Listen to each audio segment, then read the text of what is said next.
Man, it has been a while. I keep forgetting I have to manually start the YouTube stream as well. So now, actually, hello. How is everyone doing? Hope everyone's doing well. Hope everyone's doing well. I was just saying, I have a job that I do orientation for on Wednesday, a new job, and then I have a second job that I'm applying for on Friday.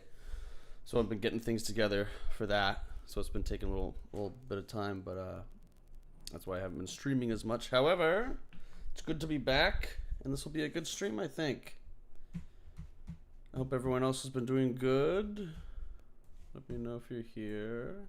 No, it's probably not the best time and day for everyone. Volunkus, hello. But people can watch the stream back if they so choose. Now, I put a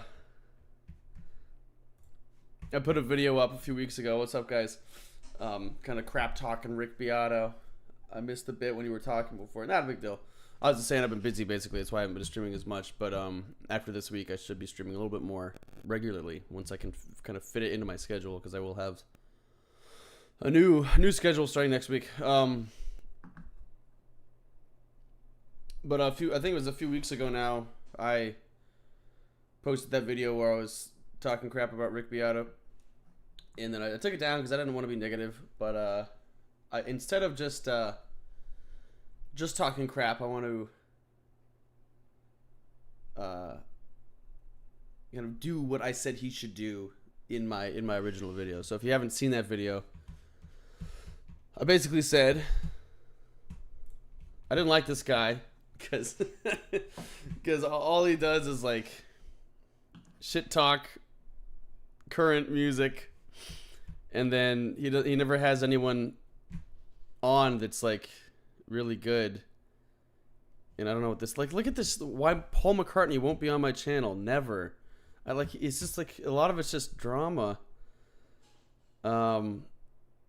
Music used to be this good, what happened? See, it's all just that kind of stuff. Acoustic guitar and the death of music culture, all that. That's what I was saying. That's what I was saying in my video. All he talks about is like everything stinks.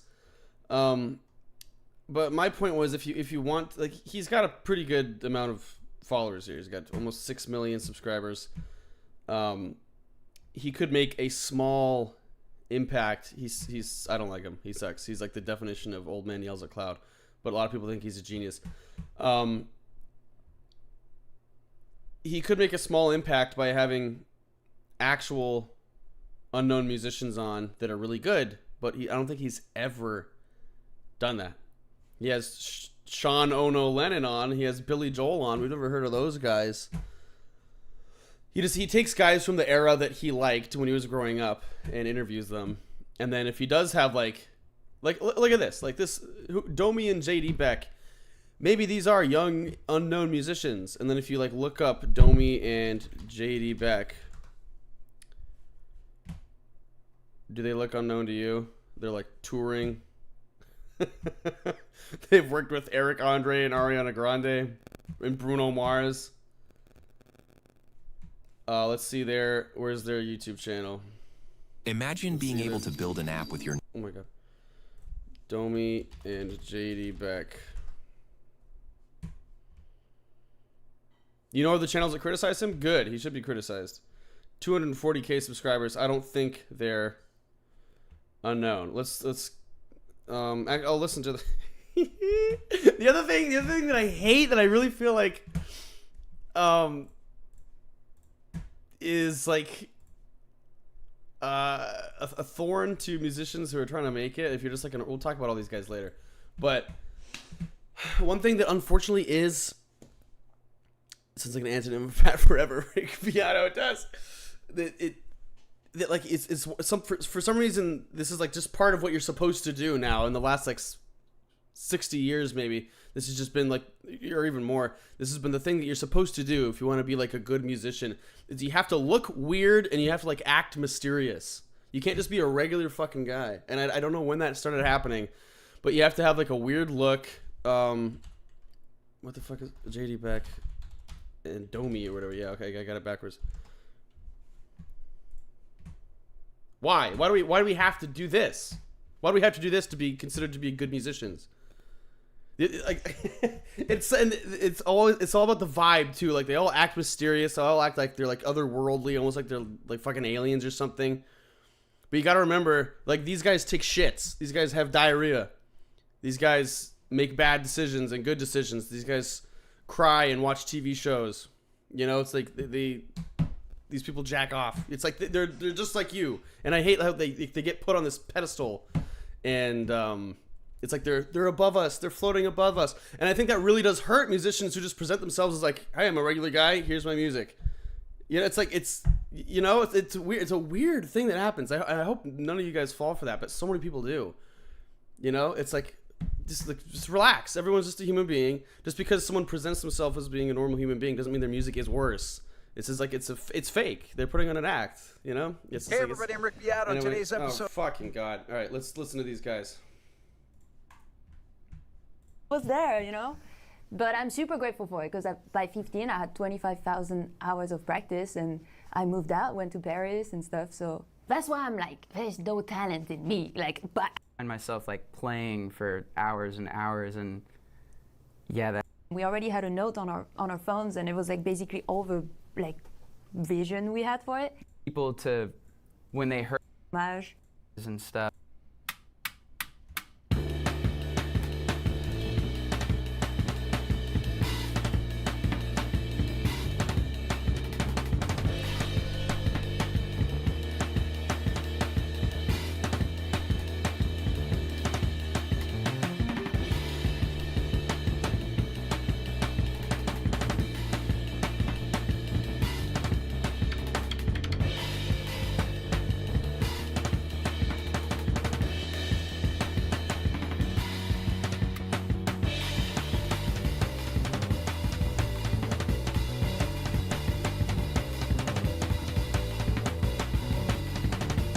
So it sounds like something you'd hear in like a video game, or like a chase sequence in a video game. Yeah, Street Fighter music, exactly. See, it's like, okay.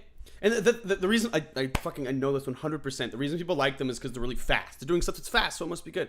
That's what you think. Like when I was like in high school, I was making up shit that was really fast because like this is impressive. And it's like you work that out of your system at like 15 or 16 years old, and then by 18 or 19, you're like, okay, maybe I don't have to just do shit that's fast all the time. You know, it's like, oh god. But anyway, Rick Beato thinks these guys are the future of music. Oh, and then yeah, let's look at his most recent. What's up, Doc Questo? Let's look at his most recent video because he's angry. This really pissed me off. Let's see what it's gonna be about. It's gonna be about Hey everybody, I'm Rick I Beato. would bet it's gonna be about, I don't know. Why don't the musicians make real music anymore? I don't know. So I was looking at the comments, which I occasionally do, of my latest video, which was the tour through the Zildjian factory, and there was one comment. This is kind of interesting. If he does more stuff like this, it's just like informational. That's cool. That's educational. That's good information. That's interesting. But these types of videos that he could easily do because of how big he is. He rarely does them, and instead, he has these old timer musicians on that are already super well known to talk about how bad music is now. Comment that I thought was very funny. This is by Numbnuts007. This is really cool, but I 100% know that Rick has never been in a manufacturing setting in his life before. He's going ooh and ah at everything. I would know. I work in manufacturing, and it's interesting to see the machines that I work on being used by the best cymbal manufacturer. Now, I'm not reading you this comment because it bothers me, but I think it's instructive. So don't go put in the comments, oh, Rick, don't read the comments and don't care what people think. No, many people think that you just appeared on the scene. I'm here on YouTube. Maybe they started watching my channel last week. Maybe they started in 2020. Maybe they started back in 2016 when I started it. They see these instruments here and things like that, guitar amps in the back. I let them both fall. And they just assume things about you. He's a musician, he plays guitar. Okay, I heard he's a music producer, he does song breakdowns. Oh, he interviews a lot of well-known musicians and things like that. So he has a background in music. But the part of the comment that says, I 100% know that Rick has never been in a manufacturing setting in his life before. So the idea of never been at a factory before is ridiculous. since I've actually been to the Gibson factory and made videos at.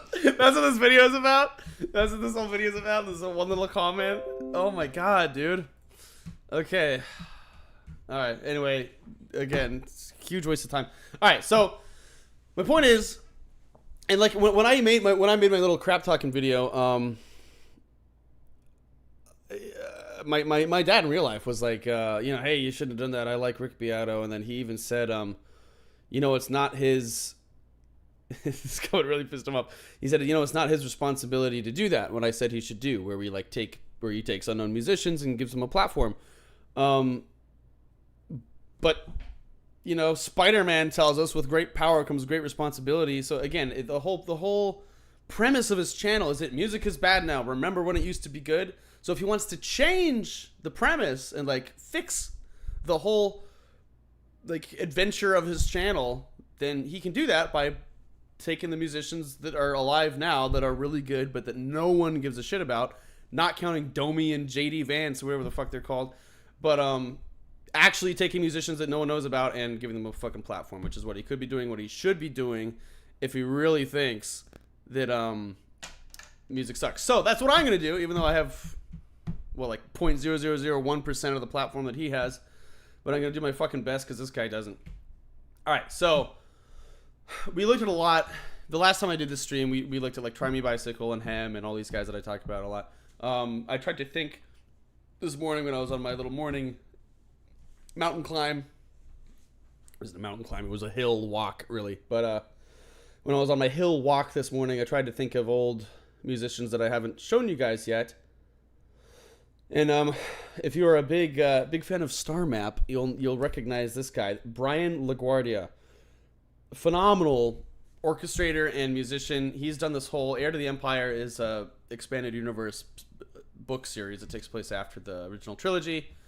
You got the weird Han down there that looks like shit. I don't know what's going on. I don't know what happened to Han there, but he does these like fan tracks, like as if Heir to the Empire was a movie. Here's the soundtrack. It's really good. No Mountain Today stream. I'm sorry. I haven't been doing those. I gotta get back on them. They're incredible. They're really, really good. Now, just to put this into perspective, Brian LaGuardia, I follow his channel a lot, and he has done orchestration for pretty famous guys, which means he's famous for his airport. Yeah.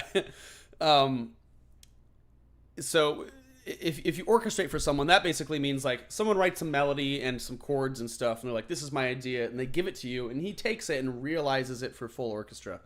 And that's a cool thing you do. So to put things into perspective, for years when I grew up, I thought, and I think this is true sometimes, but most of the time I realize it's actually not true. When I grew up, I thought John Williams did everything himself, and that's why I thought he was such a force to be reckoned with. Like he does it all. Except for play all the instruments, of course.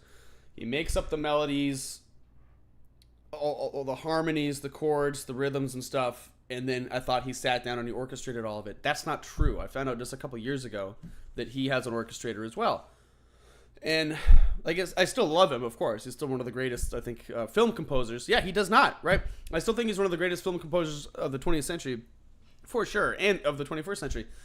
But he has an orchestrator, which like really, like, I'm not saying I don't like him anymore, but it does bring him down a little bit. Yeah, it's understandable because he's a busy guy, but his orchestration is so iconic, right? And his orchestration is a huge part of what makes that stuff so... again, it sounds so great, sounds so warm, sounds so memorable and fun, and it is what it is. It's his checkmark sound, but he has an orchestrator. So Brian LaGuardia is an orchestrator, and he works as an orchestrator for people, and obviously he's using a lot of the Star Wars melodies here, but when there are original melodies, they're still his. So this guy really does it all himself. He has 1.1k subscribers, and he's fucking amazing at it. This one is really good. And he has a little, I think he puts it in the video itself, but he has like what's happening in the scene. Yeah. Really good shit.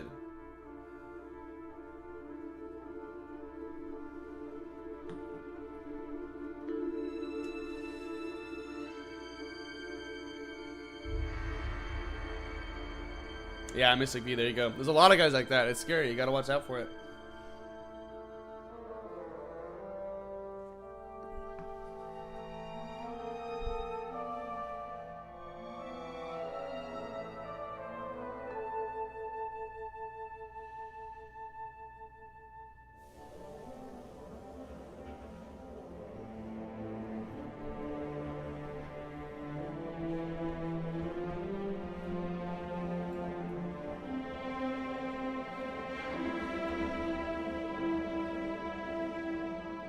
If it's too quiet, I can turn it up. Let me know.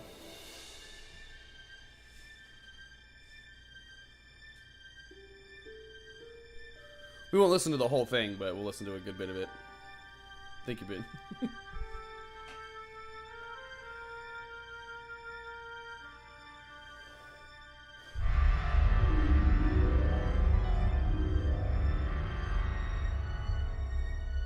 It's a little quiet. All right.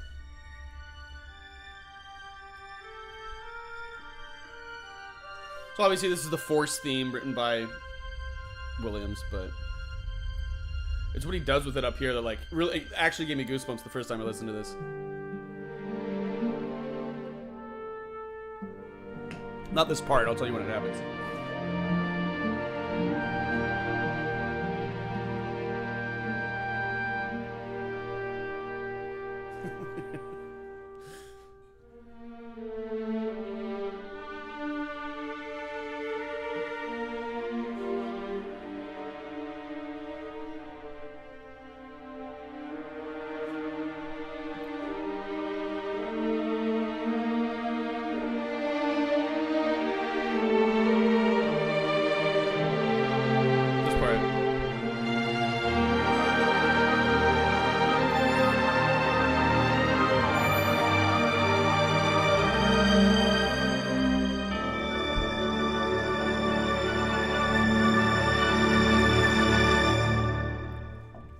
Really nice little moment. There was super the way he there's all these little arpeggiated things happening while this like the chords swell. It's super beautiful moment, and it fits perfectly for the scene. If you want to hear some of his original melodies, Marge Sable is I think the ship that Thrawn. It's like Thrawn's ship. I think I don't know. Maybe it's the Chimera. Anyway, this is basically like Thrawn's theme.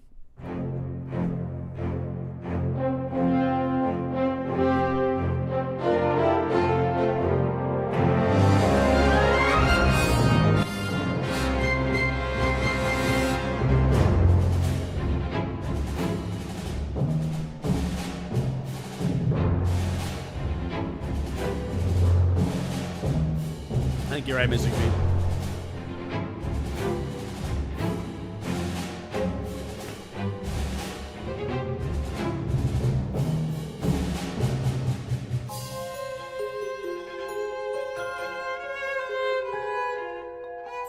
This is a little Thrawn theme. Really good theme for Thrawn.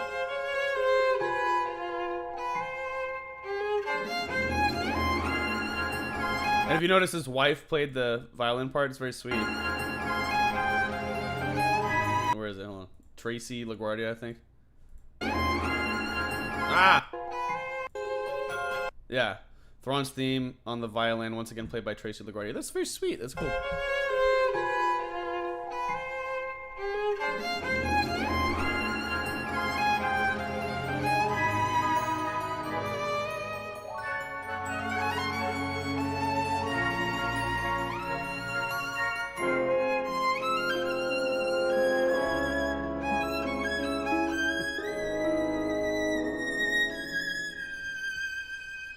Thrawn leans in. Anyway, this whole soundtrack is so good. I think A Hero's Welcome is the one I use a lot for Star Map. Do I use this as an intro? This is the one I use as a...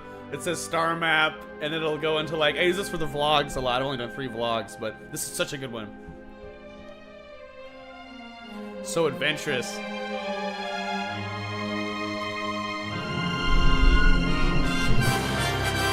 The little thing.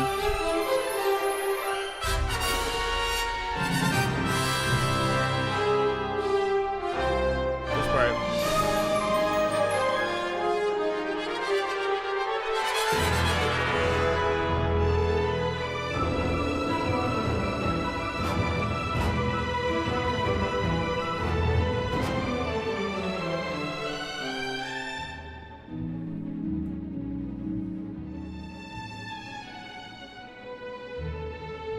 So good. It's so Williams-esque. It's so well done.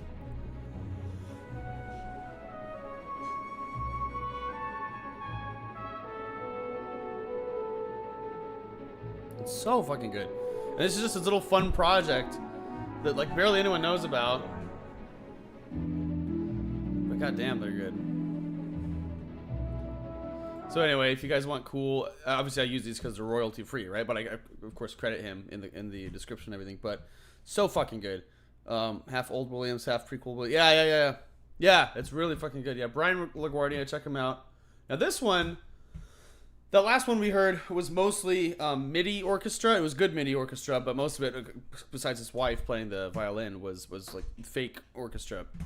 He just put the notes in and then had a computer, do the pre-recorded sounds and stuff. But this one is live recording. Arturo Diaz Boscovich is the composer here. This is Mara Jade's theme. This is the last Star Wars thing we'll look at, but it's very good, and I'm glad he was able to have it done by real orchestra.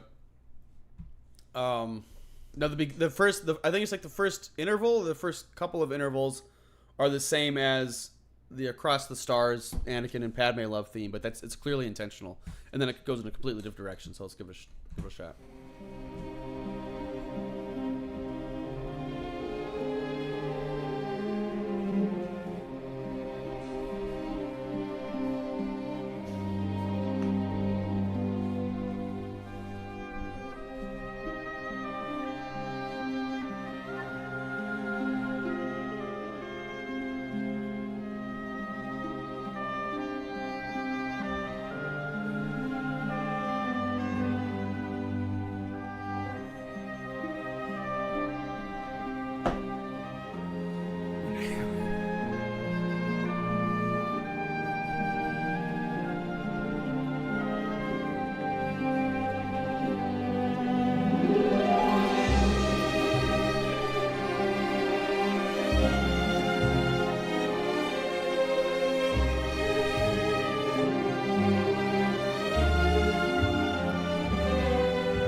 Anyway, way more like romantic than anything we heard in a lot of the Star Wars movies lately. And by romantic, I don't mean necessarily. I mean, obviously, this one is like literally romantic in the way like two lovers would be romantic, but also just romantic in like the old swashbuckling, swinging on a rope way that Star Wars movies soundtracks are supposed to be. I think. So anyway, he did a very good job.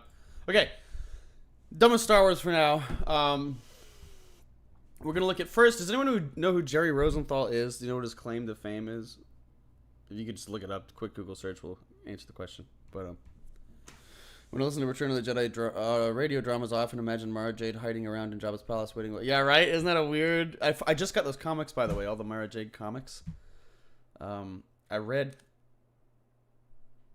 a couple of the books she's in, but sounds familiar. He's the voice of Jimmy Hopkins in Bully. Now... I have a special connection with this guy because, and it's not really a bad thing, but it's just a funny thing. So, a lot of times, especially early on, when I was releasing music, and it was fine because like a view is a view, right? But when I put out a song that, I was really proud of, I put a lot of time and effort and money into.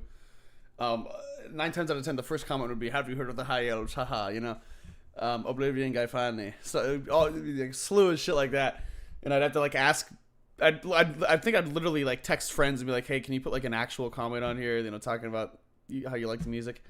Now Jerry Rosenthal, he's an incredible musician. He's really good musician. We'll take a look at one of his songs. It'll probably copyright strike me, but it's worth it because it goes to him.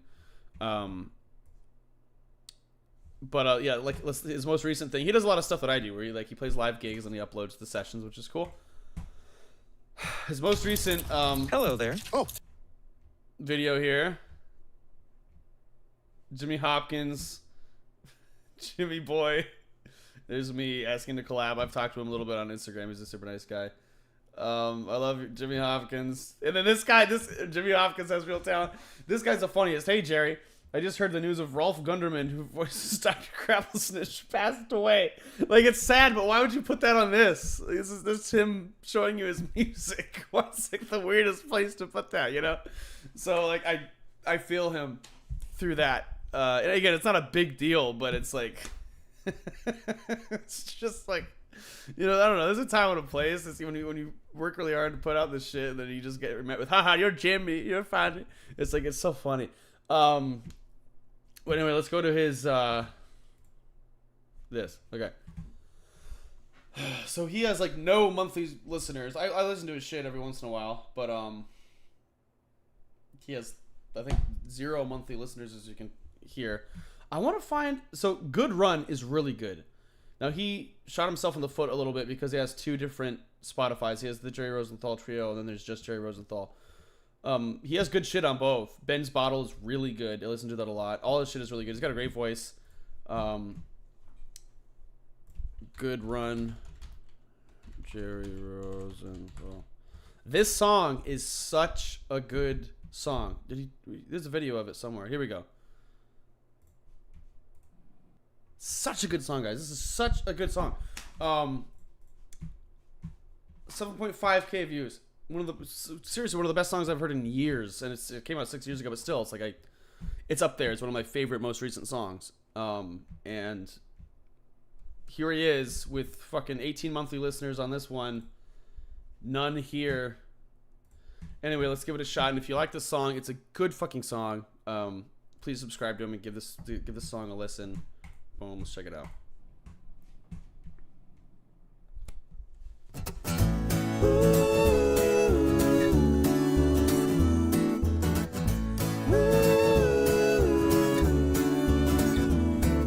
Everyone comes over here on Friday night. We play a bunch of records, drink late into the night. It makes it easier with all you hear.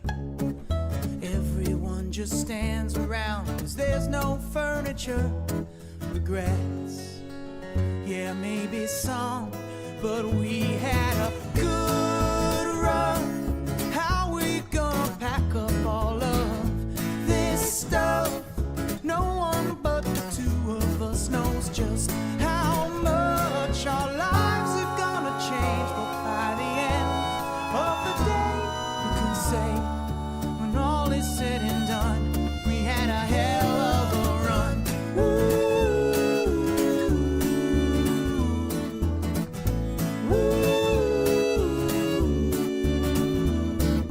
I know that we're really gonna miss it here. The milestones and the memories might start to disappear, but we'll make some new ones in a brand new place. We'll know the old ones by the lines on our faces. Regrets, yeah, maybe some, but we had a good run. How we gonna pack up all of this stuff? No one but the 2 of us knows just how much our lives are gonna change. And by the end of the day, we can say, when all is said and done, we had a This part's really good. hell of a run. B section is really cool. We won't be alone. We won't be alone. People that we know That's a cool change right there.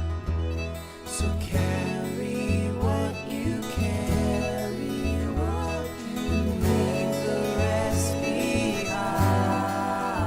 That's so cool.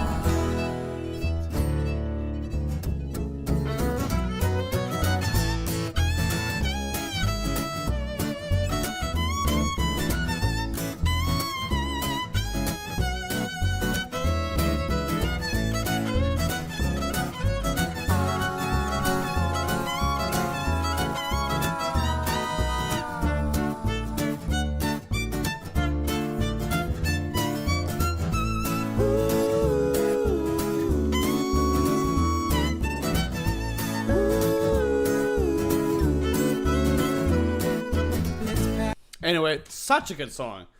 So good. And I know there's no drums or anything, but it jams harder to me than most of the shit I hear that has like heavy drums in it. Fucking incredible song. I really do think so. And that B section has a really interesting change. Super catchy, super fun, touching, interesting stuff. Well played. That's the other thing. The other thing that it's hard to performing in my living room. Sorry. The other thing it's tough to like appreciate that might not be apparent at first get go is that like this really is just three guys and their instruments playing them and singing them. Obviously they did it in the studio and they're not playing it in the living room right there. But my point is like they really played the instruments. They really just sang it. And as much as that doesn't seem like a big deal, that is kind of a big deal nowadays because most people have the computer do a lot of shit for them and edit themselves heavily so they sound almost non-human. I don't like a lot of rap and stuff when the rapper like sings, they have it do that like chipmunk voice and that's supposed to be cool, or they make it go like unnaturally low, and apparently that's supposed to be like a cool hard that sounds hard and cool, but it sounds fucking dumb as hell to me. I don't understand that shit. But anyway, great song. This one's it's not the best song in the world, but it's better than 151 views and 16 likes. This one I found on there's a subreddit called Indie Music Feedback. In fact, these next two are from Indie Music Feedback, and they're just pieces that were on there and no one really gave a shit about. But this one's really good. This one has some interesting things going on too. We won't listen to the whole thing. We'll listen to about half of it. Sweet Finch, just some random fucking guy.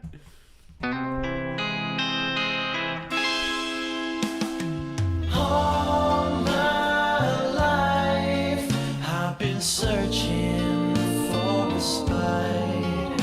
It's something that I'll never find. Now all my days I spent longing for your gaze. You help me to turn, face the wind. Now how could I find words to describe this feeling? Maybe floating about on an ocean of doubt will do. Ooh, but I sing every day, yet you always find some way to help me to turn and face the wind. You help me to turn and face the wind.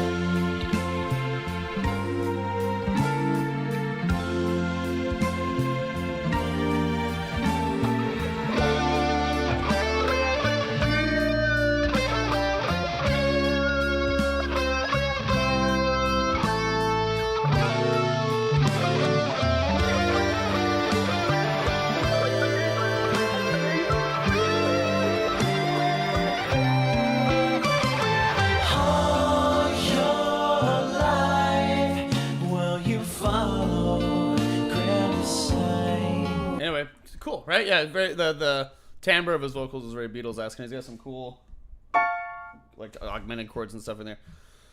But yeah, cool. He's just again some random guy. So I don't know. This is another one I liked. It's not incredible, but her vocals were really nice, and it was really well. Like it sounds like if this was my problem is like this is sitting at 228 views. If someone showed me this and told me like this is the new big song that like is playing in Target and shit, and everyone's listening to it, I'd believe you. Like it's indistinguishable to me from like other shit that is supposed to be like the best.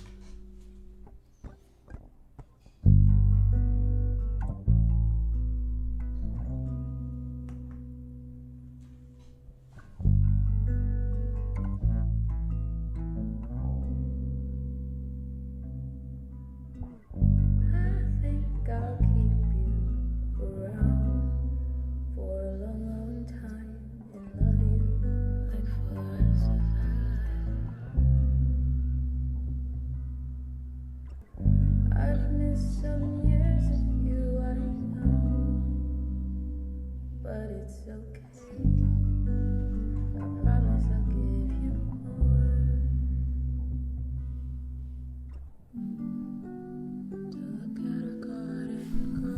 That's a good way to put it, Cosmic. Yeah. And look how we're getting older. It's just the two of us and all the passing days. I didn't think I'd get this far without you. Like if someone told me this was like Willow Smith or whatever the hell her name is, I'd be like, yeah, okay, not bad. But no, it's just this random lady. So it's sad. Like it was nice. The guitar work was nice. Her voice was really nice.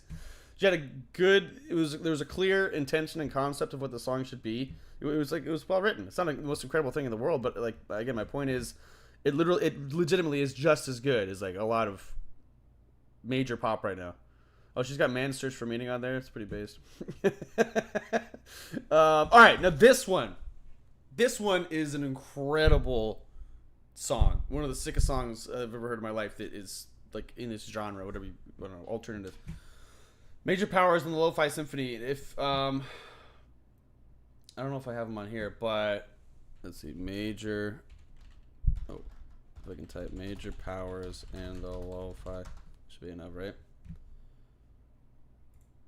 Let's see how many. 233 monthly listeners. This is her top song with 64,000 plays. It deserves way more than that. They're like criminally underrated. 937 subscribers. The song did pretty well. 166K, but even still, a drop in the ocean compared to like 253 million views. This is a sick fucking song. We're gonna listen to the whole song. These guys just came and went. They dropped like one of the coolest songs I've ever heard in my life, and then gone. Because no one cared enough. Flying over your small town. Hey, look, I can see my house. 93 million miles in one night. Come along for the ride of your life.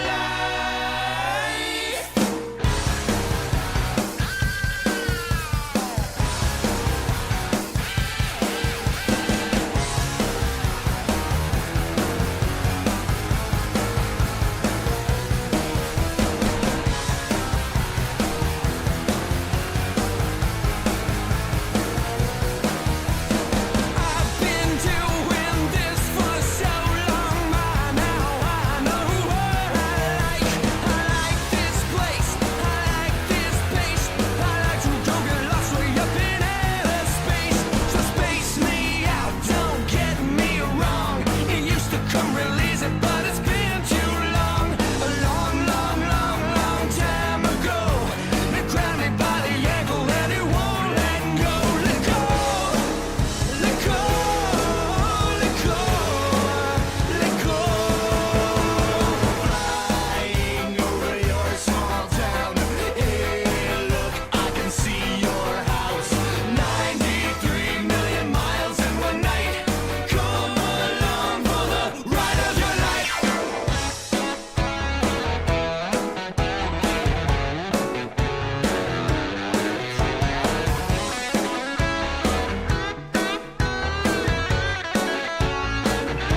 so good, so fucking good.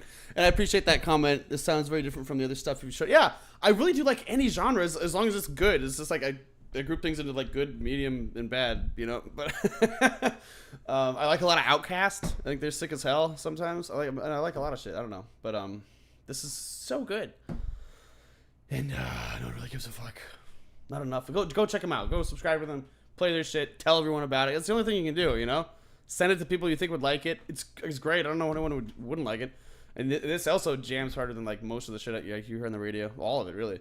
I've actually been discovering I enjoy some of the more popular songs because of what plays over the speakers in my store. That's good. And that's not bad, but like my point is like there's all this other stuff that I think is just as good, if not better, that is getting a fraction of a fraction of a fraction of the play and the attention. Word of mouth is powerful, yeah. Reminds me of 2000s indie Pompeii by Bastille comes to mind. I'll have to check that out. But anyway, you know, I like Pogo. Who's Pogo? So that's my only really point here. But yeah, dude. Sick shit. So this is the kind of thing that Rick Beato should be doing, but he doesn't. He until he has Major Powers and Jerry Rosenthal on his YouTube channel, he's a fake. And the thing, like, it's so obvious he knows that like the shit talking is what gets the views. So I don't think he's ever gonna do that. But because if he had these guys on, no one would care. His audience is the people who also grew up with the bands that he likes, the dad rock bands that he likes, and they want to hear him talk about how great they are and how bad things are nowadays. You know, Pogo makes music out of like old television show audio. That's pretty cool. I like it. I like that. Nicey. Oh, by Pogo. I'll check out Bastille by Pompeii, or the reverse maybe. Let's see. Nicey.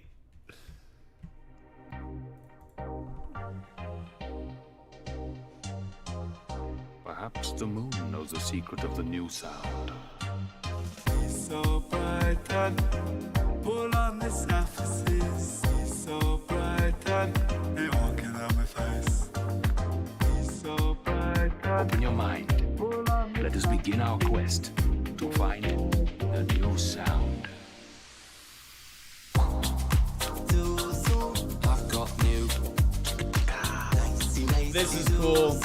I've got thrice. This is an old style of 12 years ago. Yeah, I remember like the big one was from that was it like Sleeping Beauty? It was some old Disney cartoon, and they someone edited clips of like the princess talking and shit, and that was one of the big ones. Yeah, this is cool. I've not heard Pompeii. Let's check it out. Pompeii, Bastille. Like, I'm not saying there isn't good shit that's popular, but holy shit, yeah, look at the views this thing has. All right, let's see.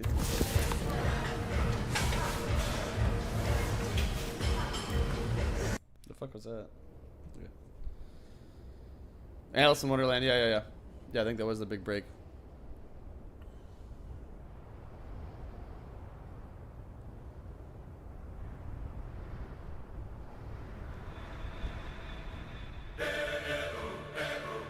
Oh, yeah, I know that song, yeah. That's a good song.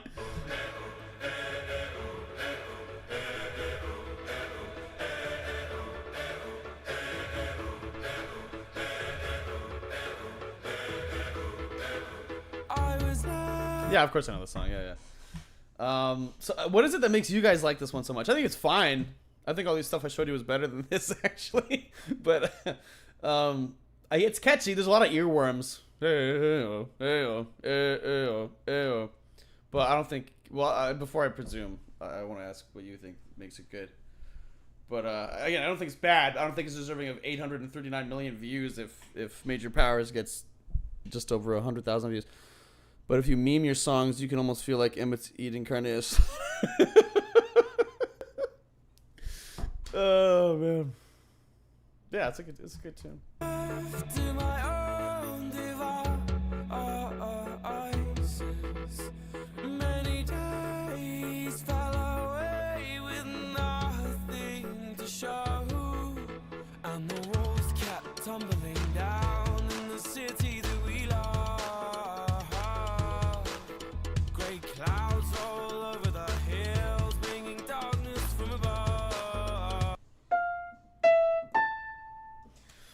The other thing, okay, I'll extend an olive branch.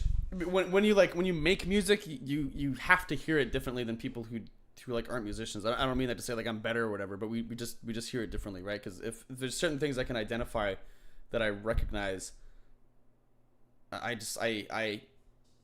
it goes through my brain and I pick and prod at it differently than probably you do. Like for instance, I think like I already know the.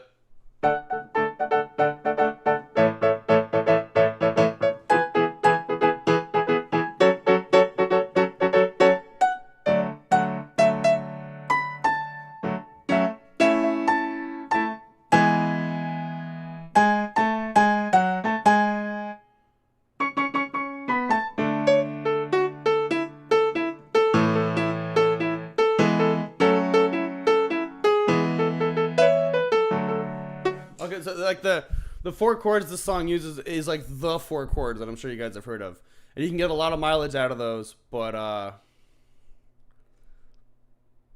like once I'm so ultra aware of them, it gets a little like, and I knew just by hearing it, which again is not like not a big deal. It doesn't mean like I'm a really cool guy or anything.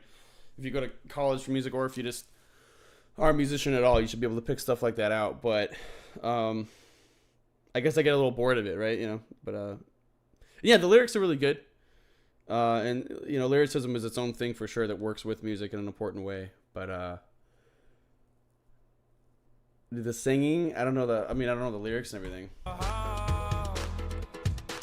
But if you close your eyes,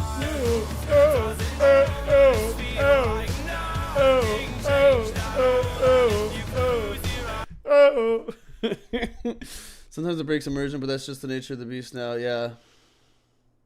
Broken Masked Bay by Selma.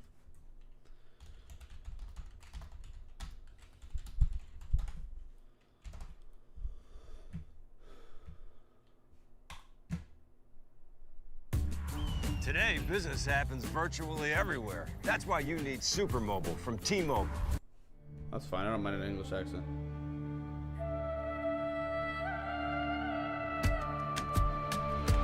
oh, broken mask bay, where the balladeers play and the spirits never sleep, where the whispers call and the legends crawl through the veil of the ocean deep.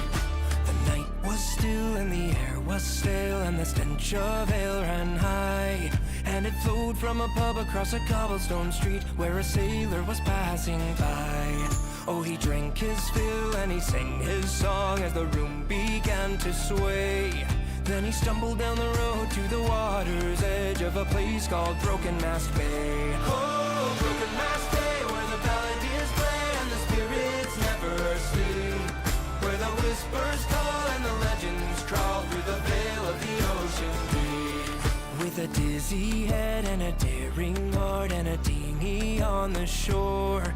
This is cool. I like this style of stuff. I wrote a shanty type song years ago. I never recorded it, but maybe I should.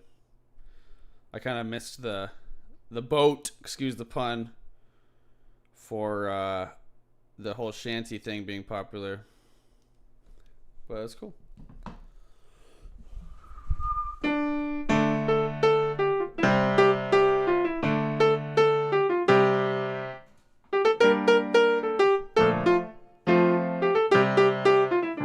Something like that, right? But yeah. If one made you laugh, the sea shanty fad was going on hard. I hear it in dwarf metal. Interesting. I like Max growing up. Really liked Fin Troll. They have some good stuff. They have some good songs. But yeah. So like I don't stick with one genre. I like stuff from lots of different genres, and there are some genres that I don't prefer, obviously, because I think that the pocket that genre keeps you in is not the most interesting thing in the world. But usually I don't like, I'm not stuck with one thing. But yes, Cosme. Monsters.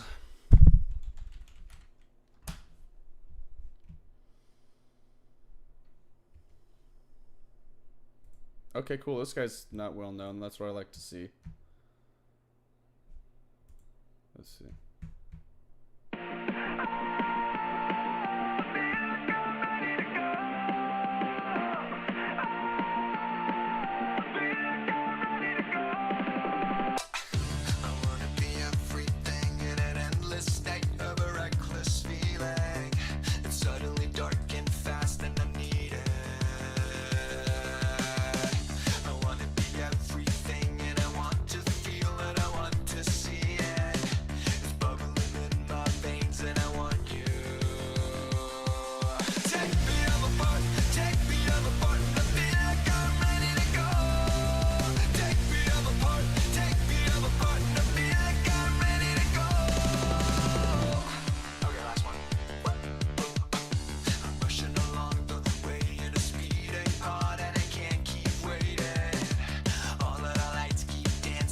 cool. I like it. It's catchy. It's fun.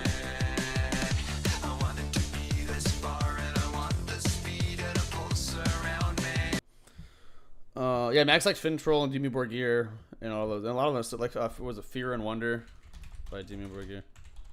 I don't like when they get all. I think it's too loud. I'm a little old sometimes, but this one is really beautiful. At Cox, your internet and mobile. But yeah, that was cool. I like that guy. Yeah, he deserves more than the subscribers he's got. That was catchy. That was fun. Look up you. Whoa. What? Look up what now? All right, hold on. Let me. I'll look him up in a minute.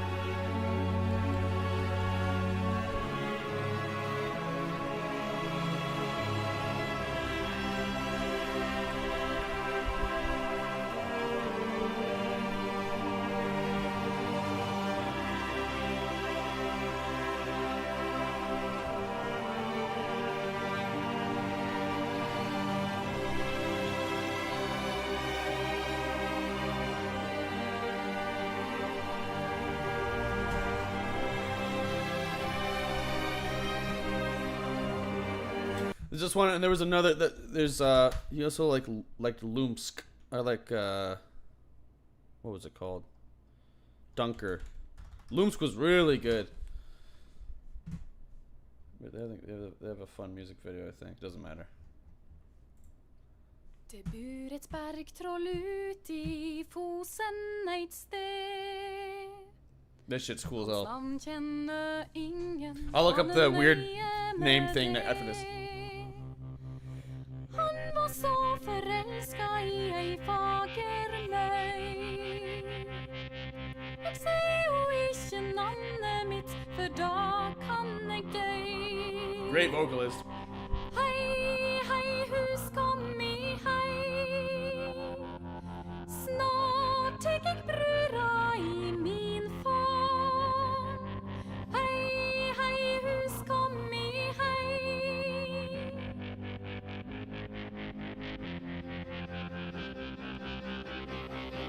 Han tok den fagre møya inn I Fosenhula si. Der skulle de bo til sammen til evig tid. Men jenta var sørmodig og gret og var så lei. Mens Margetrollet laga I stand bryllupsfest for deg. Hei, hei, husk om I hei. Snart tek jeg brura I min favn. Hei, hei, husk om I hei.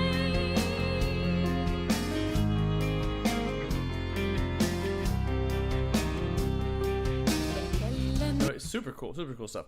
Troll Tinned is their most famous song, but they're really cool too. All right, let me check out this other thing. What the fuck is this? Oh my goodness gracious. I've got this. Protect your family's dreams. What a shot! Under the American Family Insurance roof. Imagine being able to build anything just by thinking about it. Meet Base 44, a complete AI creation. Wolfric Stormcloak's family line goes straight to Morrowind. He's 80% number. Is that true? Or are you fucking with us?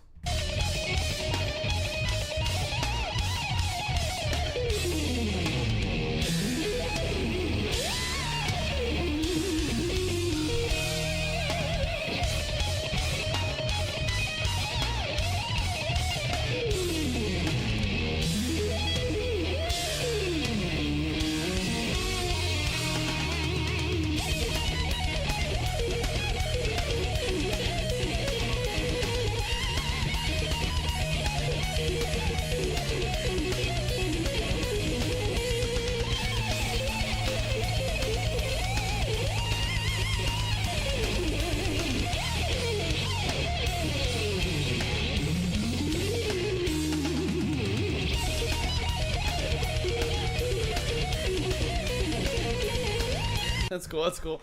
He's obviously like a virtuoso, and he's really good. Yeah, but I think my only problem with this music is that it's the music. The entire thing is just to showcase how good he is, which is cool and that's impressive. But I think there can be more to a song than just like a shitload of notes. But yeah, right. This guy learned how to play arpeggios, and that's all he does now. It's exactly kind of what I was saying, but more nicely. And it's cool. Again, it's super cool, and that is impressive. And he must practice a shitload. But yeah, I mean, I'd like to hear him in like a setting where he's maybe working off of someone else or doing.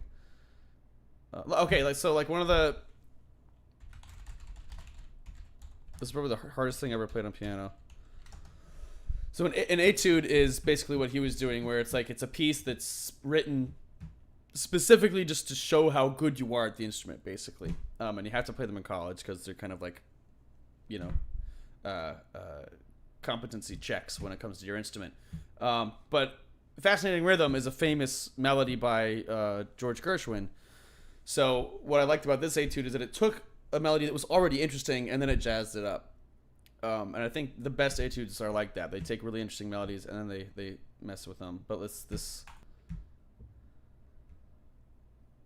how this guy does it.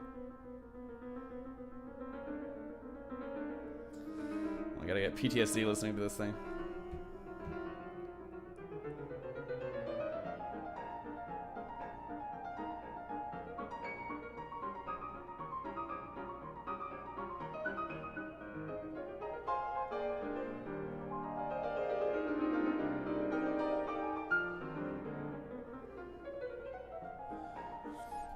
It's probably really quiet for you guys.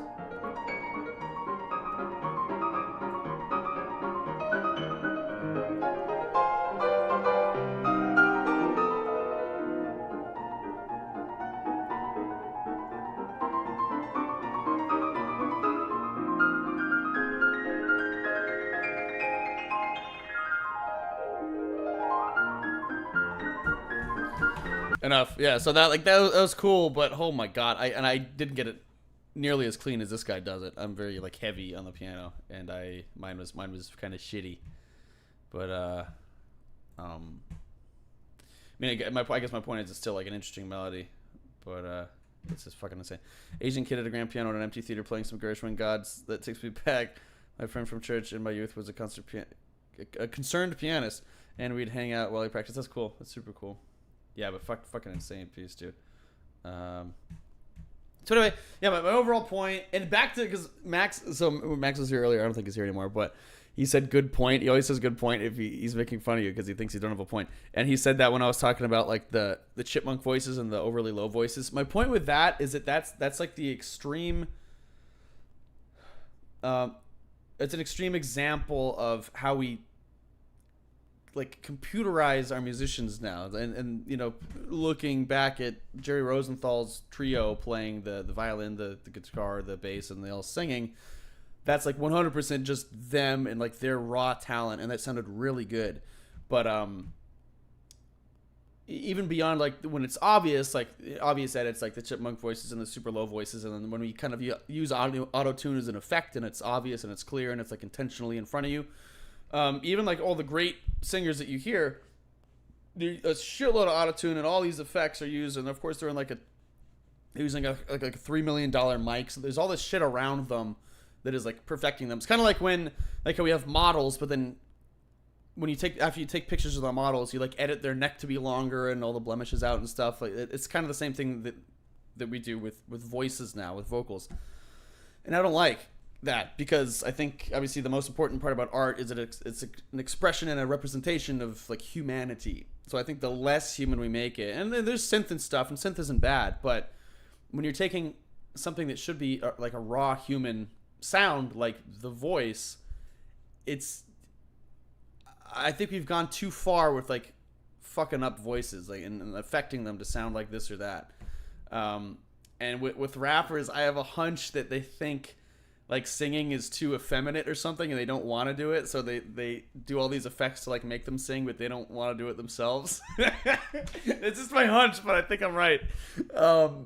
But Yeah, and again, there's definitely a place for like electronic music and stuff, and I'm not saying that there isn't, and I use the computer all the fucking time and use the effects on the computer and stuff, but I guess there needs to be.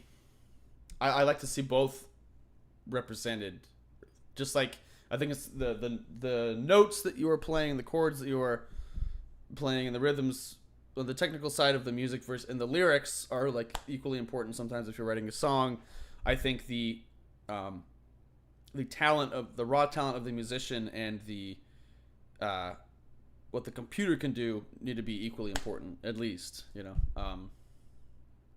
So like you can have a really boring song that's really well recorded, but it's still gonna, to me, it's still gonna be just a boring song. And then I guess it's weird because I'm kind of the opposite way. Like if there's like a great song, what I think is a very well written song, but it's recorded like shittily, I'll still appreciate it, but that turns a lot of people off. And so vice versa, if there's a really great song that's like recorded on, you know, just an iPhone or something, a lot of times people won't, or just like it's, you know, GarageBand and they don't know what they're doing, people won't appreciate it as much normally, just generally speaking. But I think they're both important. Like production and writing are equally important, I guess is my main point there. You're making firm points. Initially I was worried this would sound a bit pretentious, but you are merely hoping to hear more organic music. Yeah, I want like, I don't know, especially with like Suno and all that stuff now that's pushing like the anyone could be a musician. It's easy as 1, 2, 3. It's like it's not it's not true. Not everyone can just, you can't just, you know. And I know that Suno's different, but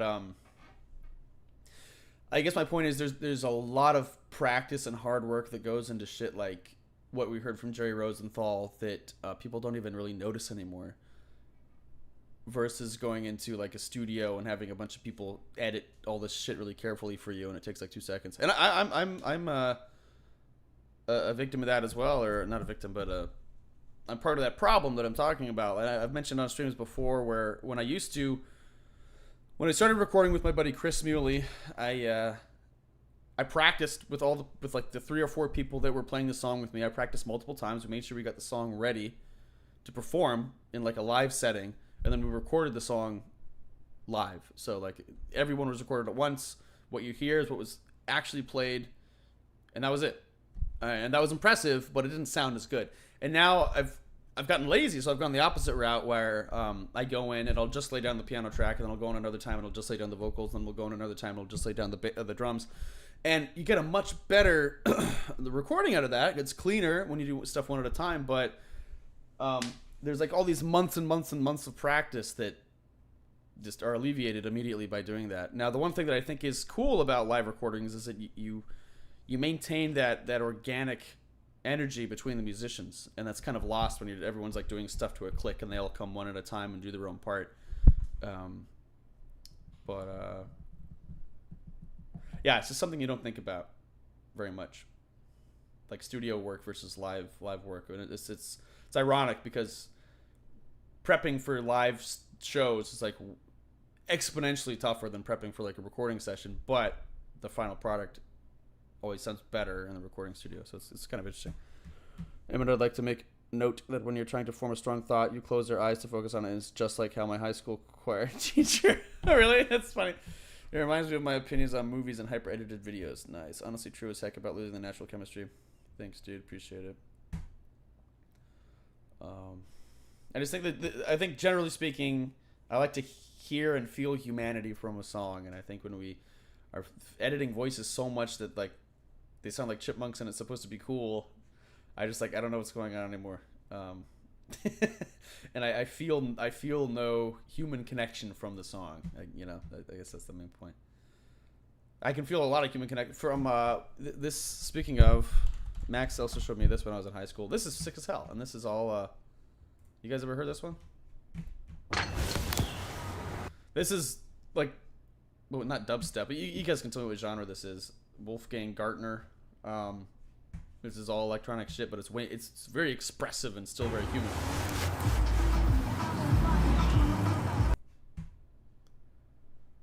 This is a sick fucking song.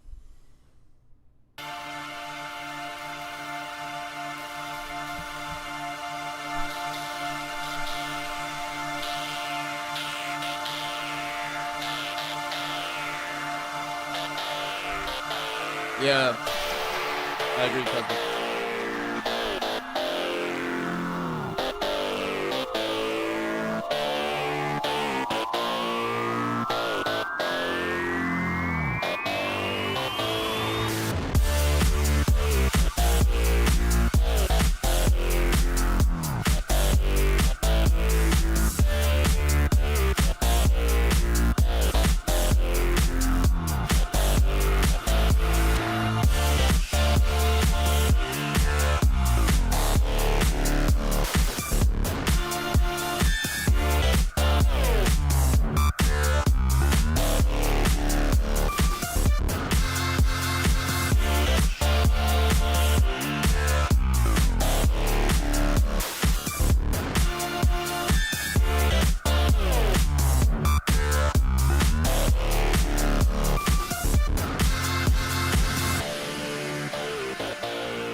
So I want you to notice this part. We have the main melody. Bum, bum, bum, bum, bum, bum, bum, bum, bum, bum. And then there's a counter melody that goes. You'll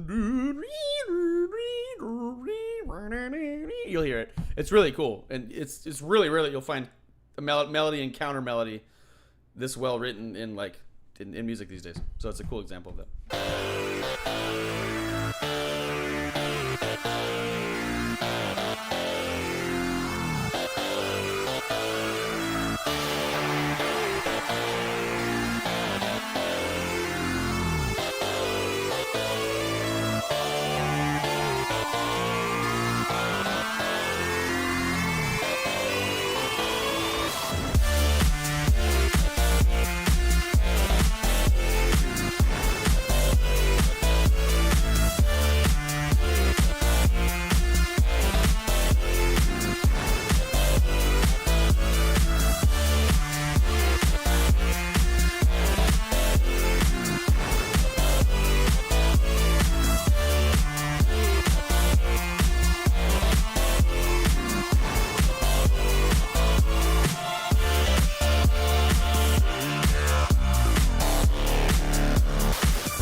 So anyway, super cool. It's very repetitive, but I think it's neat. I think it's very well. It's very written. I know like it. That's okay. You don't have to like all of it. I just wanted to point out, like, I don't hate all electronic music, but I think this is good. I think when what the computer is doing starts to outshine what the musician is doing, then there's a bit of a problem. But if this is all just like good composition, and production is its own art form as well, for sure. All music truly is political. Yep. Here you have it. This shit. There's a quote from a skit about reading classic literature. I feel like the classics are just books people remember to read. That's how I kind of feel about music. What about music in general? Or because I know what you mean. I was actually talking to a friend the other day.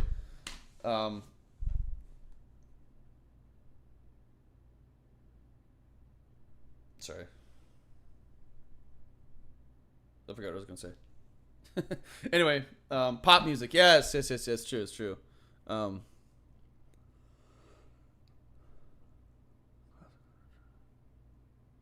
you're good. It wasn't your fault. I lost my train of thought. Getting old. Yeah. Anyway, I get the Rick Beato's lame. I guess the one thing I can leave you with is it's not it's not anyone's fault. It is hard to find really good music that is not sort of spoon-fed to you. You kind of have to go out of your way to do it. And I've been lucky enough that a lot of these guys have, me being a musician, I think I'm just in that world a little bit more. And like that Major Powers, whatever it was called, Lo-Fi. This really, really great song, 93 Million Miles, which is unfortunately the same name as a Jason Mraz song, so it's hard to find. So you got to make sure you remember Major Powers and the Lo-Fi Symphony. This was recommended to me by some hero. I forget who it was, but some friend of mine was like, this is really good. Check it out. Try Me Bicycle. The band I really like that like no one knows about. Max's Fries friend. helps keep you moving. Max's friend got like a demo disc from this guy and it is only, I mean, I think it was just the album. He got this guy's album like handed to him by the guy because he is just like a local Phoenix guy who no one knows about. And they burned the CD onto our old family computer at the time, and I remember just going through our iTunes as I would do and kind of click on random songs, and I think this is the first song I listened to.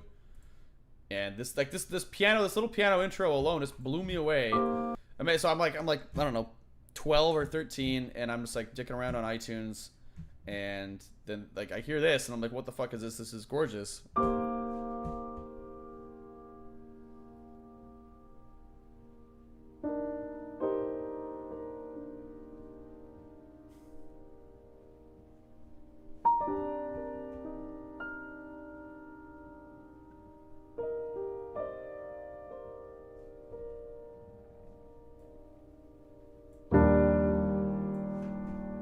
God, that's all I needed. I just needed those 30 seconds, and it's like, it was one of the most like sensitive, expressive things I'd heard in a while. And then I was like, I assume these guys were like big, you know, and then I realized I kept learning about them and looking them up, and I realized they were fucking nobody. But I mean, this whole song is fantastic. The whole album is fantastic. But yeah.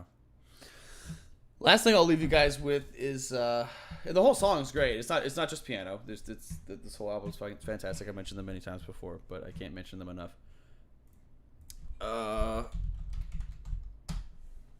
Henry Mancini is the last guy I want to talk about. So Henry Mancini, if you guys don't know, he's a major songwriter. He did Moon River. He did Windmills of Your Mind from the Thomas Crown Affair. He did a lot of other shit. Jesus Christ, Jacob Collier, Moon River. Fucking kill me. Let me see what else he's done. Henry Mancini. He's done a lot of shit. Songs. He did the Pink Panther theme. And he's done a lot of shit. I don't know. There was like a slew of movies from like the 60s and 50s, 60s, 70s, I think that he did. But there's a track from Destiny 2 that still gets me. That is mostly piano until it moves into a strings piece. Look up Deep Stone, Crypt, Lullaby Gods. It's amazing. I'll check it out. I was like making a sandwich the other day, and my mom was watching the opening to Breakfast at Tiffany's. Let me just find the track from the opening. And every once in a while, like something hits you. Like I've been aware of this song my whole life. And I'm aware that it's good. Where's like the opening? Here it is. But I just like as reality TV stars, we see a lot. I started like tearing up because of how beautiful it was. And sometimes like music just hits you at the right time in the right place. And this melody, the science in the art behind writing melodies and writing songs. Just the songs themselves, like, is a little lost. It's not totally lost, but it's changed over time. And it's got a little bit lazier, and because production is such a big thing now, and production is still really new. And I've said this before, but in the grand scheme of like music history, production is an incredibly new thing, and it's a really cool thing. But I did hear that Ironhead. That's super sad. I posted that in PP earlier, and I saw that Mystic V posted that as well. That's really tragic. Yeah, I think they said this morning that it was an overdose, but he's only 36, so very scary. But production opened a whole new can of worms and a whole new really art form on top of what was already music, and that's something to explore, and that's something that's being explored and is important. But I think the fact that Audrey Hepburn's my favorite of like the old guard of hot chicks, but I think because there's such a focus on that now, which is okay, we've lost some of the other stuff, which is not okay. And I do think like just the art of writing a beautiful melody is a little bit lost.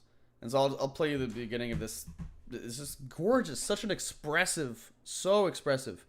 We will have a moment of silence for Hayden after this for sure. But it's just this quick little melody here. Gorgeous theme.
gorgeous song.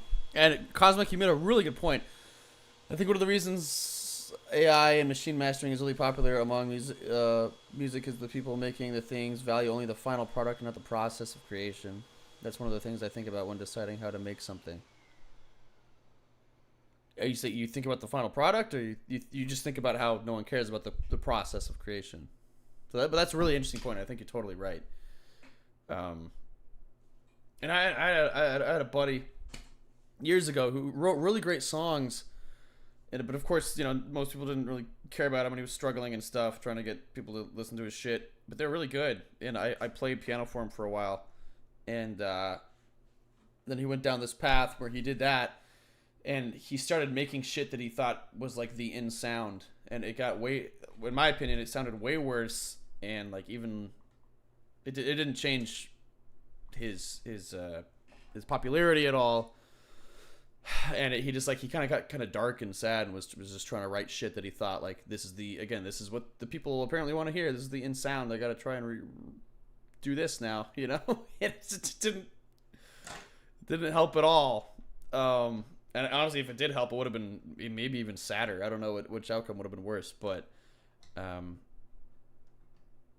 really do. Again, art for me is like human expression, and the more, of course, like you have to know your instrument, you have to be proficient at your shit. But the more that I can like see you through your art, as pretentious as that sounds, like the more I appreciate it. If that makes sense. And there's so much pop now. I don't know who the person is. Going back to like the first thing I said about how you have to have the crazy hair and you have to appear really mysterious and like you're this otherworldly, almost alien being. Like that doesn't help. I want to know. I want to see the person's like soul. That's the point of art, right? But I don't get that at all from a lot of the popular people now. But oh well. I often have remnants of pieces I work on from when I built model kits, or have old recordings of things I made that just sit on my computer, and that's really funny to go back and think about them. Yeah, it's always fun to look at your stuff after a lot of time has gone by. That's really the only way you can, and you'll never fully be able to do this, but that's the closest you can get to like observing your stuff from just like a random audience person's perspective, or like rather someone who didn't create the thing, which is anyone other than you, right? And that's the only way you can kind of hear your stuff or look at your stuff, whatever it is that you created. You have to let like a year go by and then kind of forget about it, and then go back to it and be like, oh, I won't use AI or assistive tools in any real way if the process is something I value, but if I only need to make something and the process isn't something I actively value, I will. Right. Yeah. Populist music is a cancer many times to the mind of the musician and the spirit of a listener. Yeah. Yeah, I agree. But I always mention the funniest time that happened where I kind of forgot about something and I listened to it was I'd recorded piano for this person's album, a friend from high school, and it was a pretty good album. And it must have been almost 10 years later. I was like, oh yeah, that album. Let's give it a listen. I think it popped up for me on Spotify or something. Now, I recorded piano for most of the tracks, but not all the tracks. And I couldn't remember because it had been so long. I couldn't remember which ones I played for or not. And there was one track I listened to where the piano didn't sound familiar at first. So I was wondering like, oh, maybe she just did the piano herself on this one because she played piano. And then as the track went on, I was like, damn, this piano's really good. She really knows what she's doing. I didn't realize she was that good at a pianist. And then by the end of the track, I was like, oh, that's me. So that was nice. That was a nice surprise to really be blown away by myself. I wasn't blown away, but I was like surprised. I was like, wow, that's pretty fucking good. I didn't realize, like, what did she ask me to play if she's that good? And then I realized it was me. So, but that's nice. Those moments are nice because you realize, like, oh, I don't know. Hopefully other people like my shit too. If I think it's, it's this good, like genuinely I didn't remember that was me. So it gives you an interesting perspective. The use of AI is just a logical conclusion of the society we have built, and I think the reason why some hate it so much is they're finally facing the reality of our... Yeah! Whoa! That's a really good point, dude. That's a really good point. Holy shit. That's a lot to unpack there. You should make a video about that on your YouTube channel. That's a really good, like, fucking thesis. Damn. Yeah. That's a really good point. And I'm not like... fuck everyone who uses AI, because like sometimes like one of the pieces we listened to Now, he didn't have to do this. There's lots of, obviously, drawings of Mara Jade, but that Mara Jade track we listened to, he used, like, an obviously AI picture of Mara Jade. This thing. New Samsung Galaxy Card. But... yeah, like, that's fucking 100% AI. But, that's, like, early AI, too, because this what was 1 year ago, yeah. But, like, he's also an artist, and this is the thing. This is the last thing I'll complain about. That I think, especially like X or Twitter, whatever you want to call it, musicians get a bad rap on. Visual artists are like, and you know, I appreciate a lot of them, and I use them a lot on my albums and stuff too. But they get a lot of like respect on Twitter, as they should. But then I feel like struggling musicians and stuff don't get the same respect and appreciation. You know, you hear all about like pay your artists, appreciate your artists, make sure you pay them and stuff. But like I'm sitting here as a, you know, like a composer with a degree and everything, and I love making music, and I literally like beg if there's like some indie game or something that I played that I liked, or if there's someone that I know is making a game and I'm like, please, can I do the music for free? I'll do it for free. Just please let me do it. And then someone's trying to sell their like deviant art cartoon wolf for $100. It's like, dude, fuck you. You know, like there comes a point where it's like, come on now. So like from my perspective, I get a little sour about that. Audio design in general is really undervalued. Yeah, thank you. I know. I appreciate you for saying that, because that's exactly what I mean.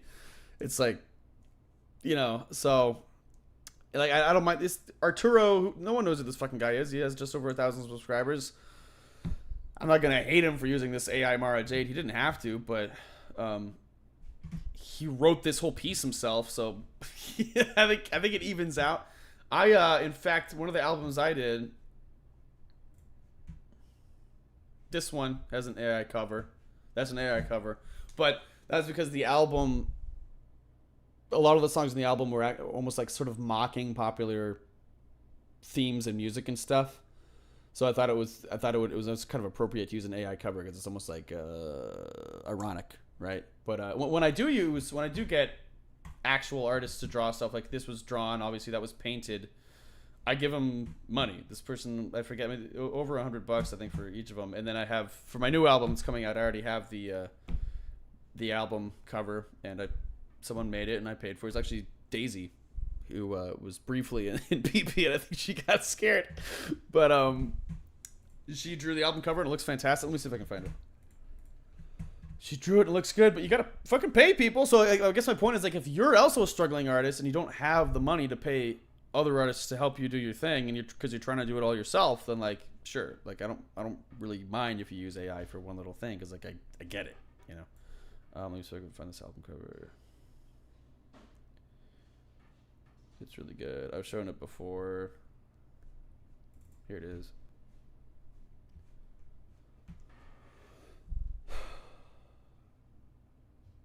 What's fucked up is that damn cartoon furry wolf sells to people $100+ because perverts can't. Exact. Thank you, dude. I appreciate you guys for like. I'm so hesitant to say this shit because I feel like everyone will jump on me, but you guys get it. I really appreciate that. So anyway, this is the album cover. It looks really good. She did a good job. And I've definitely talked about this album cover before, but there was a really ironic mistake that happened with this album cover that I left because I thought it was really kind of like a beautiful serendipitous, a happy accident. And if you've heard this before, I'm sorry, but I told her the whole theme of the album is like, to me, and this is thematic of actually our whole stream here.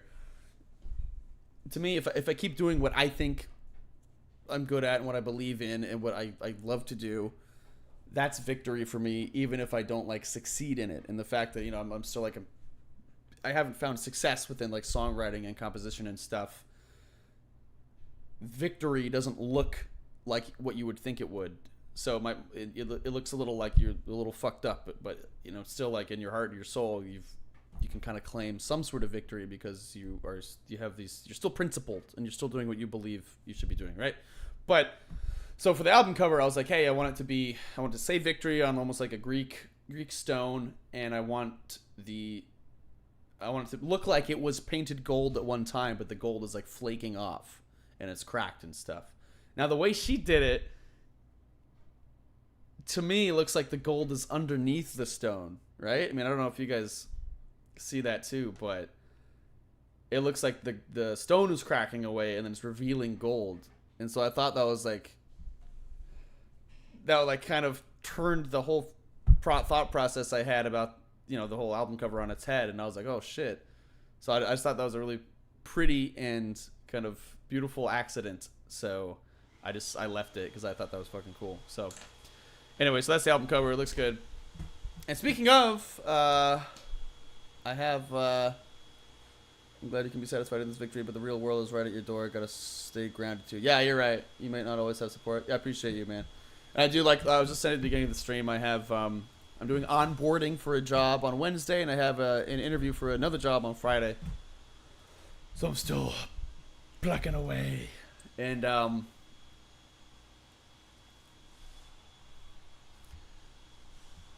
let me show you guys something real quick. I always appreciate your help, Samuel. You're a good man. You're too kind. And you know what? Oh, you know what, Samuel? I hope you're still here because I want to mention something really quick. What's super funny, and you actually saved my ass by making me play Maple Leaf Rag. I'll play this in a minute. But this job I'm interviewing for on Friday, they're like a very traditional. Thank you, Cosmic, and likewise, dude. You're a great creative mind as well. So I hope your ventures go well too. And you should make a video on what you just said. You should like do like a video essay or just talk about it or something. That was very, very astute. Anyway, the place I'm can't think of words. The place I'm applying at on Friday, very traditional piano teaching thing. And they are making us apply with a piece of music, and we're supposed to play it and send in the sheet music, and it can't be ours, of course. It's got to be like a classical piece or just some piece of piano music, and then they'll sort of like judge. I think really they just want to make sure that we're not bullshitting and we can do what we say we can do. So I normally don't have like classical music in my fingers anymore. Since college, I haven't really been doing that, but because Samuel asked me to do Maple Leaf Rag, I happen to have been practicing that, and so I need to have it ready by Friday so I can send it in.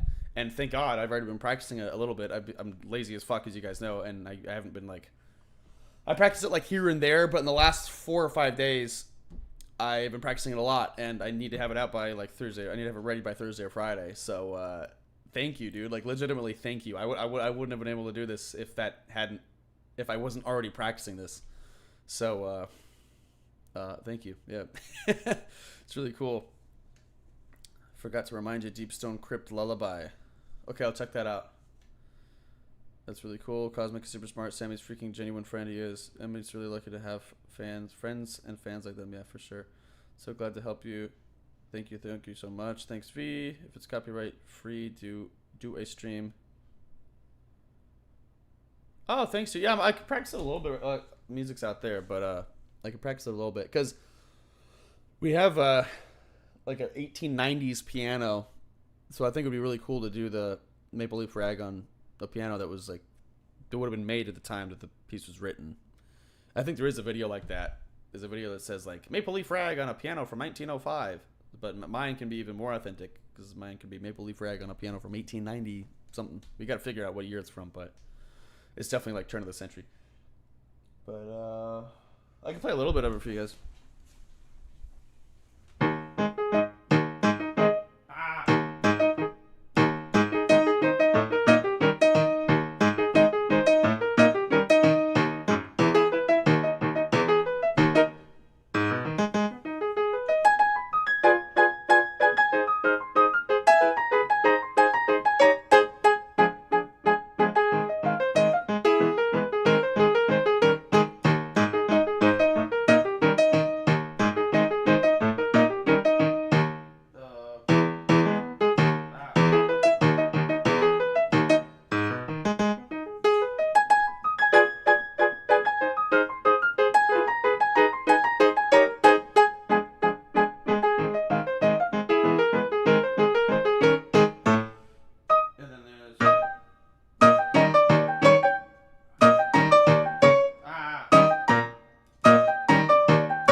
last page is something like.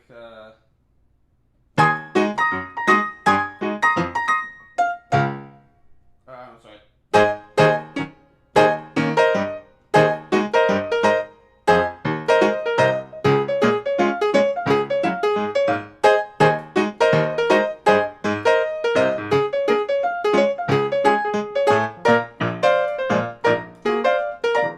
Anyway, I need the music for the next part, but yeah. Thanks, Mystic V. I appreciate that. Good thing you're practicing. Yeah. And the other thing that scares me now is that because since these guys are pianists, they're gonna be making sure I do like every note exactly right. And I've been doing like jazz and improv for so long that feels so weird to me. Yeah, Scott Joplin.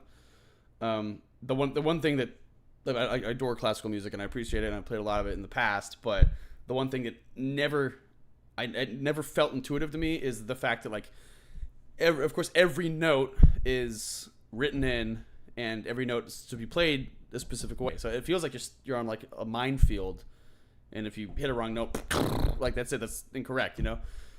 Whereas like improv and jazz is like it's more abstract. Of course, there's still concrete things you need to understand. You understand the chords and stuff, but there's a million ways to play a chord. If I have like an A flat chord,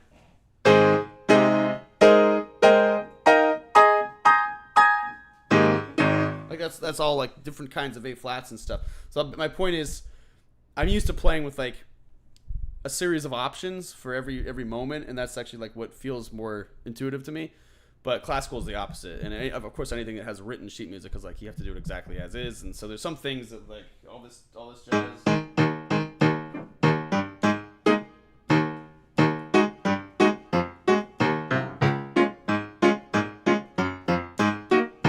It's like it's a lot of like, you know, it's very like tense. It's always felt tense to me, but not in a bad way. It's just the way it is. But I should have it by the end of the week if I keep practicing every day. And I'm being a little lazy, but I thought this piece would be easy for pianists. But again, it's just the left hand because it does a lot of that stuff. I feel like you're moving your left hand for while all this shit's going on up here. So it's not the easiest thing in the world, but it's not terrible. It's oftentimes it's the stuff that doesn't sound super tough that's tougher than normal. And the George Gershwin etude had the same thing going on. What was it?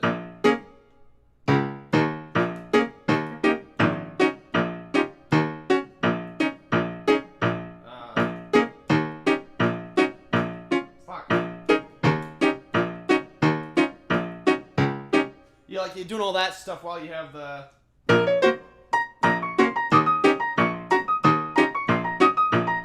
Like your fucking left hand's going wild.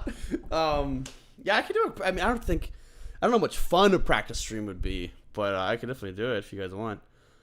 Going back to rigid classical styling is tough as fuck. Yeah. Any of the old Catholic Deus et Dominus. Yeah. Have you played any ragtime from Tom Breer? No, I don't know who that is. I haven't done a lot. I liked ragtime in high school and stuff, but I don't think I ever played any of the big guys. I just like kind of listened to a lot of it. And then made up my own shit, of course. But yeah, it's like I haven't done that stuff in a long time. All right, Cosmic, I'll consider that, man. It's cool.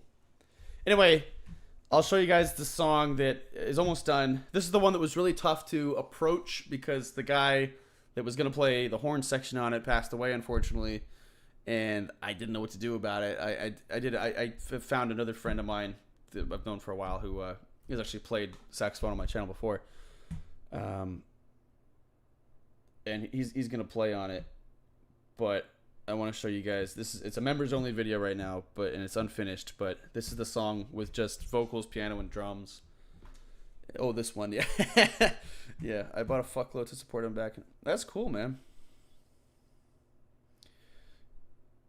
You didn't see? Oh, sorry, man. Sorry, I didn't see it. Is my PC fixed? No, that's why I'm not doing like a video game stream. I'm not still talking about Rick Beato. No, don't worry. We're talking about music. It's a music stream, but we're done with Rick. But no, I mean the PC isn't totally. I do need like a new part. I need new hardware. I just got to figure out what. But anyway, here's this piece. Hope Hope you guys like it. Again, this will have a horn section and guitar and bass when it's done. But I'm proud of the vocals and stuff. I do need to take out the cat hair.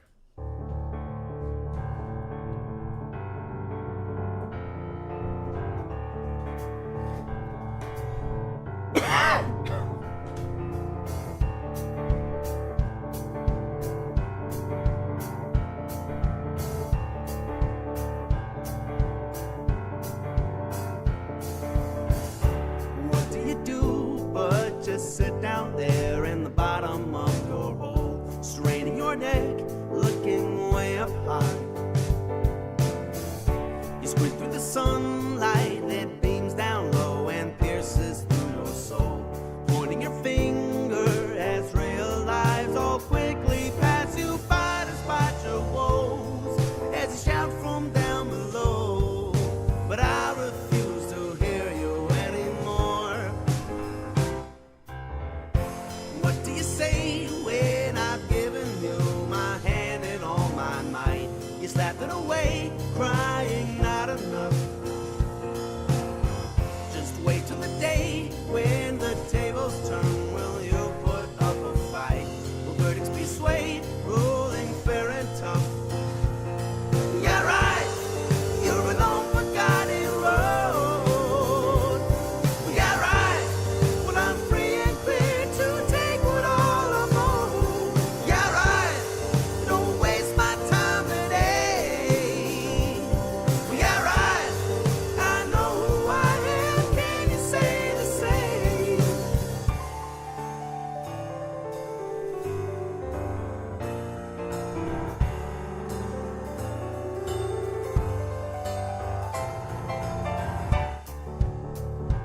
See, little shit like that is actually really easy. I think I can still do that.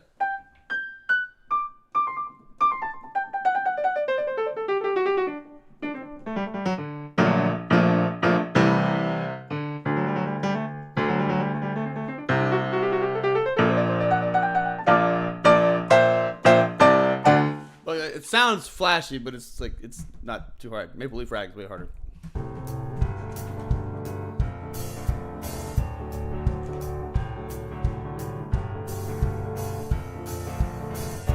What do you do but just sit down there in the bottom of your hole, straining your neck, looking way up high? You squint through the sunlight that beams down low and pierces through your soul, pointing your finger as real lives all quickly pass you by despite your woes, as you shout from down below. But I refuse to hear you anymore. What do you say when I've given you my hand and all my might? You slap it away, crying not enough. Just wait till the day when the tables turn. Will you put up a fight? Will verdicts be swayed? Anyway, it's pretty much all the same. But yeah, the chorus. I'll do the chorus one more time because the chorus is fun. Ruling fair and tough. Yeah, right. You're an unforgotten road. Yeah, right. Well, I'm free and clear to take what all I'm owed. Yeah, right.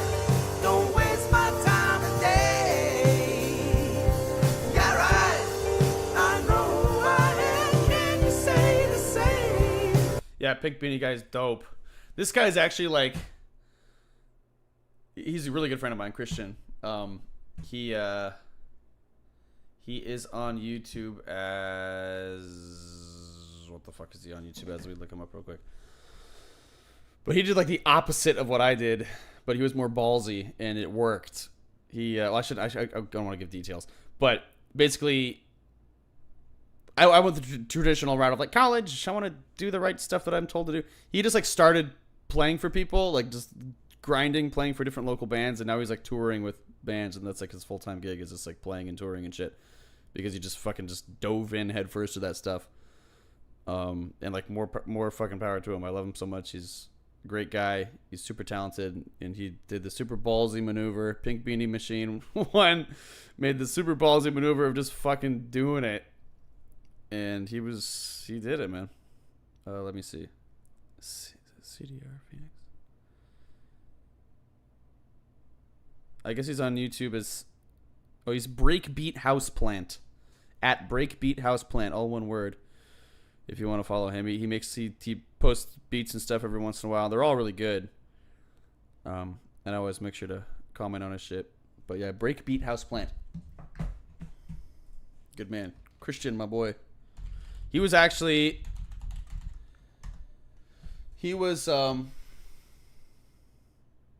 like John Oliver, but more musician. If you toured when we have time to stream. You want to know who, he was in Oblivion in real life too. Oh shit, where is it? Okay, that's about it. Alright, where is he? I don't know if there's any good clear shots of him. Yeah, here he is. There, he's right there. There's Breakbeat Houseplant, dude. Yeah, he's one of the guards. He's No, the other dude in the mini mart was Ben, my friend Ben, and then he's right here. That's Breakbeat Houseplant there.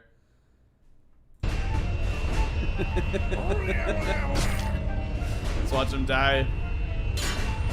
You'll never take me down. There he goes. Obviously, my Burgol is over his death, but yeah, that was him. Good man. Super good guy. Before they were famous. Oh, God. Dope. Anyway, yeah, it feels weird to stream, like, practicing, especially when I'm, like, not confident, obviously, in the pieces you guys saw. But that might be a good exercise, honestly, for me. So maybe I'll do that tonight or later this week or something. I'll do a little stream where I just practice the piece. But I guess the only thing I could say is if I do a practice stream, you can't expect me to be talking to the chat a lot because I'll be focused on the piece, you know. But have I plugged my headset into my Xbox yet? No, I haven't done that yet. I don't have a headset that... I know how I could do it. I know how I would be able to do it, but I just haven't done it yet because I'm lazy. All right, Ben, I haven't seen... Yeah, he's classic. You have a headset. Yeah, but I don't have like the one with like mic. I'd have to bring this mic over, and then I might as well just do it Discord on here, but just, you know, like I did with the Fortnite stream. For sure, set up the chat on your cell phone. See, oh yeah, that makes sense.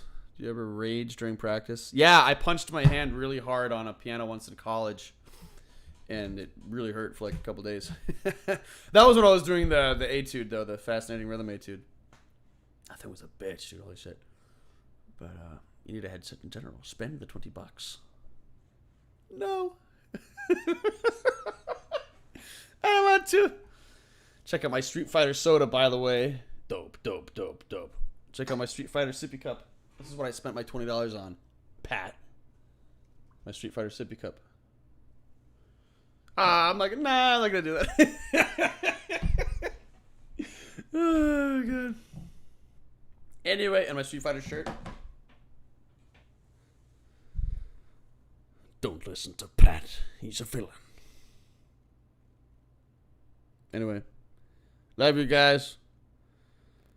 I feel like I don't want to post the videos where I shit talk because I don't, you know, I'm not coming from like I get angry because I feel like things could be better, you know, and I think that's mostly the reason people get angry and stuff. But like the first video I did about Rick Beato seemed just a little too pessimistic, so I thought I'd try to explain a little bit more. Drama gets views, I know, but I want to kind of like go against that, you know. It's not because we're all susceptible to that, and I'm definitely one to shit talk and stuff. That's what Unfazed Review used to be. The whole our podcast and everything was a lot of shit talking, but I don't think that's good, you know, for me or for you guys. By the way, Emmett, I went to my local grocery store to find Retro Vibe and Tropical Vibe, but they had none. Oh no, I'm so sorry. I ended up trying Astro Vibe, which was nice. Okay, good. I also like the Arctic Vibe. I've noticed. I drink that one a lot too. But yeah, thank you guys so much. I appreciate you. Please go check out Major Powers Lo-Fi Symphony. Fucking incredible. Check out Jerry Rosenthal, Jerry with a G. Voice of Jimmy Hopkins, but more importantly, incredible musician. Go check out any of the other people we looked at here. Major Powers Lo-Fi Orchestra, that 93 million miles. It's really fucking cool. But don't mix it up with the Jason Mraz one. It's been fun. I've put off too many things sitting here vibing. Okay, sorry. Let's all go do our stuff we need to do. I love you all, and I'll speak to you soon.